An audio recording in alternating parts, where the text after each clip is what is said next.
Assalamualaikum warahmatullahi wabarakatuh. Saya perwakilan dari kelompok 2 ingin mempresentasikan tentang kalium ke channel blocker. Kalium channel blocker menurunkan tekanan darah dengan merelaksasikan otot polos arteriola dan mengurangi resistensi pembuluh perifer. Mekanisme kerja kalium channel blocker adalah menghambat aliran masuk kalsium ke dalam sel-sel otot polos arteri. Dapat dibedakan menjadi dua, yaitu satu, golongan dihidropiridin. Efek vasodilatasinya amat kuat. Contohnya antara lain nifedipin, nisoldipin, amlodipin, felodipin, nikardipin. Dihidropiridin dapat meningkatkan refleks mediasi baroreseptor pada denyut jantung. Hal disebabkan oleh potensi efek vasodilatasi perifer. Dihidropiridin pada umumnya tidak menurunkan konduksi nodus atrioventrikular. 2.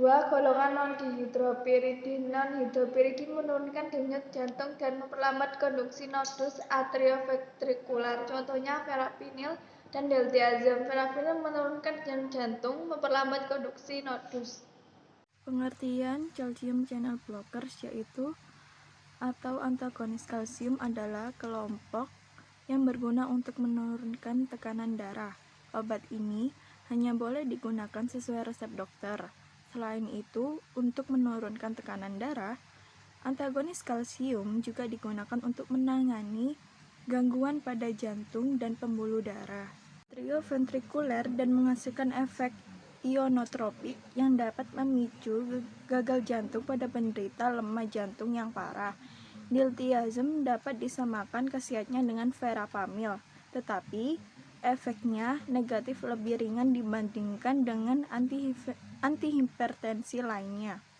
Obat-obat ini lebih sering memperlihatkan efek samping. Yang terpenting diantaranya adalah pusing, nyeri kepala, rasa panas di muka, dan terutama pada derivat pridin, takikardi, dan udema di pergelangan kaki akibat vasodilatasi perifer.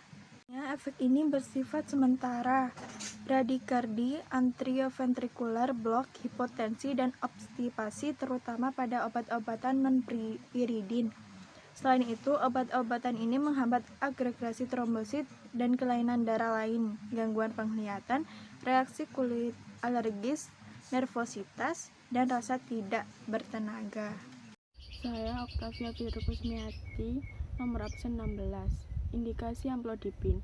Amlodipin diindikasikan untuk pengobatan ini pertama hipertensi dan dapat digunakan sebagai agen tunggal untuk mengontrol tekanan darah pada sebagian besar pasien. Pasien tidak cukup terkontrol dengan obat antihipertensi tunggal. Selain amlodipin dapat memperoleh manfaat dari penambahan amlodipin yang telah digunakan dalam kombinasi dengan diuretik, diuretic blocker, androgen spread blocker agen atau AEC. Pengobatan ini pertama iskemia miokard baik karena obstruksi tetap angin stabil dan atau vasospasme, vasokonstriksi anginan, primesil atau varian atau pembuluh darah koroner. Kontraindikasi relatif menggunakan amlodipin antara lain intoleransi terhadap golongan DHP dan riwayat efek samping terhadap DHP. Pada pasien dengan gangguan fungsi ginjal tidak dapat perubahan farmakokognitif amlodipin sehingga dosis tidak perlu disesuaikan. Efek samping. Pemakaian obat umumnya memiliki efek samping tertentu dan sesuai dengan masing-masing individu.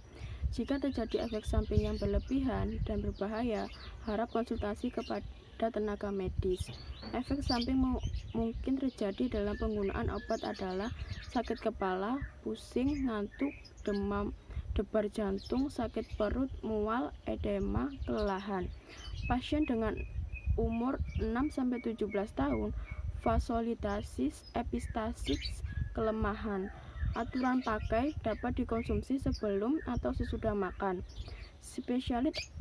Spesialit obat amlodipin, Divasek 5 mg sampai 10 mg, Cadisan 5 mg sampai 10 mg, Terfasek 5 mg sampai 10 mg, Norfasek 5 sampai 10 mg. Perkenalkan, nama saya Ratri Mawarsi. Dosis dewasa, hipertensi dan angina. Dosis awal 1 kali sehari 5 mg dapat ditingkatkan hingga dosis maksimal 10 mg. Anak usia 6 sampai 17 tahun.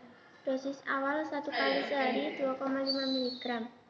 Dapat ditingkatkan menjadi 5 mg sekali sehari setelah interval 4 minggu sesuai dengan respon klinis.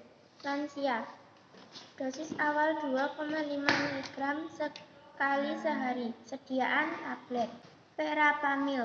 Indikasi profilaksis dan terapi angina pectoris. Mekanisme kerja. Zat ini mencegah transfer ion kalsium ke dalam otot jantung dan otot dinding pembuluh dengan efek vasodilatasi sehingga pemasukan oksigen ke miokardia bertambah. Nifedipin mengalami perombakan di hati menjadi metabolit inaktif dan 75% pengeluarannya melalui urin. Kontraindikasi: hipotensi, glaukoma, dan anemia. Efek samping: edema pada mata kaki pada dosis awal yang terlalu tinggi dapat menyebabkan hipotensi, menyebabkan serangan angina, dan kadang-kadang infark interaksi obat. Efek hipertensi diperkuat oleh adanya alkohol, antihipertensi, antidepresan, dan lain-lain. Diltiazem. Indikasi: angina pectoris, hipertensi. Kontraindikasi: hipotensi, wanita hamil atau menyusui, gagal jantung, kongestif.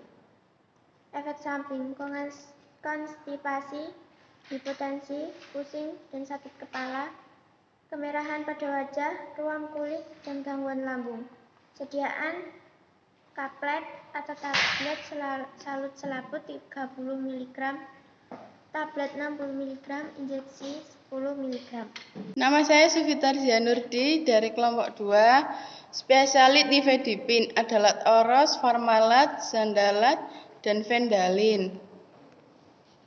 Spesialit amlodipin, Divax 5 mg, 10 mg, Cardisan 5 mg, 10 mg, Teravax 5 mg, 10 mg, dan Norfasek 5 gram dan 10 gram. Spesialit verapamil, isopitin.